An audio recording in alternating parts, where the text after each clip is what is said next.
झालेला आहे। काडीमोडा संदर्भातली घोषणा करण्यात आलेली आहे। मायावती यांनी ही घोषणा केली आहे। सपा बसपा निवडणुका स्वबळावर लढवणार आहे असं मायावतींनी स्पष्ट केलंय। मायावती यांनी ही घोषणा केली आहे की सपा आणि बसपा यांचा काडीमोड झालेला आहे। ट्विट केलंय आणि तशी घोषणा करण्यात आलेली आहे।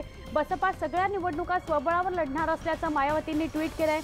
प्रशांत, काय सांगाल? मायावतींनी ट्विट करून स्पष्टच सांगून टाकलंय, जाहीर करून टाकलंय की सपा आणि बसपा काडीमोड झालेला आहे। बरोबर आहे। समाजवादी पक्ष आणि बहुजन समाज पक्षाचा काडीमोड झाल्याचं जे स्पष्टपणे आज मायावतींनी सांगितलं आहे। आपण यामागे पार्श्वभूमी अशी आहे की महत्त्वाचं म्हणजे काल भारत बहुजन समाज पक्षाच्या सर्व पदाधिकाऱ्यांनी, देशभराच्या पदाधिकाऱ्यांची एक अत्यंत महत्त्वाची बैठक लखनौ येथे बहुजन समाज पक्षाच्या कार्यालयात आयोजित झाली। त्यानंतर त्या बैठकीमध्ये जो निर्णय घेण्यात आला त्या निर्णयाची माहिती आज मायावतीने दिली आहे। महत्त्वाचं म्हणजे जर बघितलं, मायावतीने निर्णय देताना 3 कारणं दिलेली आहेत। एक कारण जे महत्त्वाचं म्हणजे की एवढा पराभव झाल्यानंतरही अखिलेश सिंग यादव यांनी माझ्याशी दूरध्वनीवर चर्चा केली नाही।